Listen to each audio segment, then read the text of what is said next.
ஆட்சி அதிகாரத்தில் பங்கு வேண்டும் என்று தொடர்ந்து விசிக தலைவர் தொல் திருமாவளவன் பேசி வந்த நிலையில் சற்று நேரத்திற்கு முன்னதாக முதலமைச்சர் மு.க.ஸ்டாலினை அவர் அறிவாலயத்தில் சந்தித்து பேசியிருந்தார். இந்த நிலையில் அதனைத் தொடர்ந்து செய்தியாளர்களையும் அவர் சந்தித்திருக்கிறார். இது தொடர்பான முழுமையான விவரங்களோடு இணைகிறார் எமது செய்தியாளர் ராஜேஷ். அவரிடம் பேசலாம். வணக்கம் ராஜேஷ், இது தொடர்பான விவரங்கள். வணக்கம். தமிழக முதலமைச்சரை விசிக தலைவர் திருமாவளவன் சற்று நேரத்துக்கு முன்னதாக சந்தித்துவிட்டு அவர் பேட்டியும் கொடுத்துவிட்டு சென்றார். அந்த பேட்டியிலே பல்வேறு விஷயங்களை குறிப்பிட்டிருந்தார். அதே போல முதல்வரிடம் ஒரு கடிதம் கொடுத்திருப்பதாகவும் அவர் குறிப்பிட்டிருந்தார்.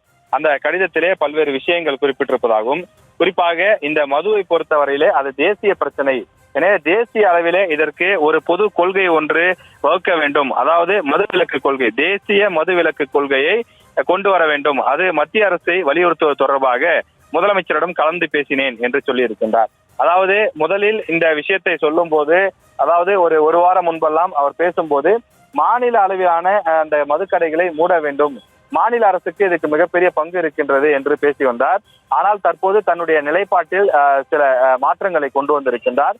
இதை தமிழ்நாட்டு அளவில் சுருக்கி விடாமல் தேசிய அளவிலான பிரச்சனையாக கொண்டு செல்ல இருக்கின்றோம்.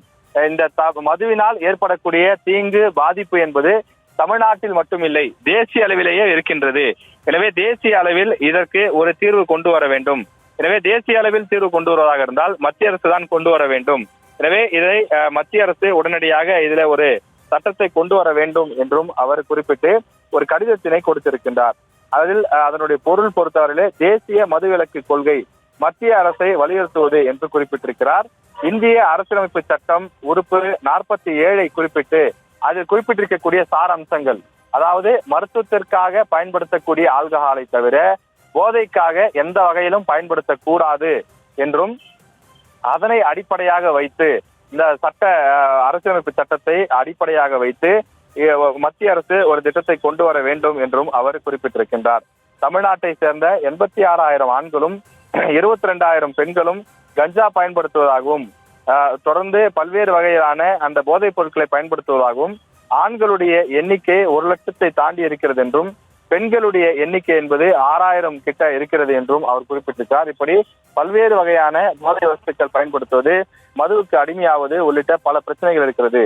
எனவே இந்த விவகாரத்தில் தமிழக அரசு மட்டுமில்லாமல் மத்திய அரசு ஒரு தீர்வை கொண்டு வர வேண்டும் என்றும் அவர் குறிப்பிட்டிருந்தார்.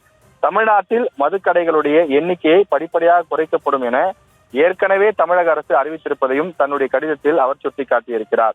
எனவே கடைகளின் எண்ணிக்கையை மட்டுமின்றி விற்பனை இலக்கையும் கூட படிப்படியாக குறைப்பதற்கும், முழு மது விலக்கை நடைமுறைப்படுத்துவதற்கான கால அட்டவணையை அறிவிப்பதற்கும் தமிழக அரசு முன்வர வேண்டும் எனவும் அவர் அந்த கடிதத்தில் வலியுறுத்தி கேட்டுக் கொண்டிருக்கிறார்.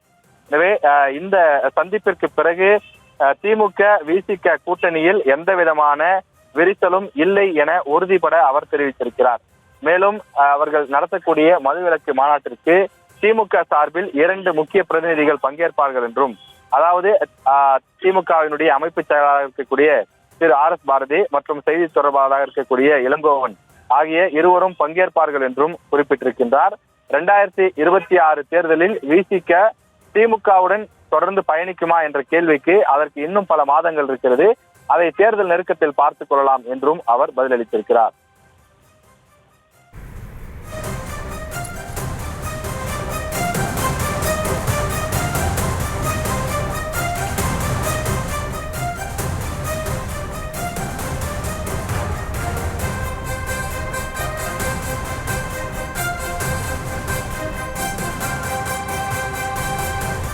விவரங்களை வழங்கியமைக்கு நன்றி ராஜேஷ்.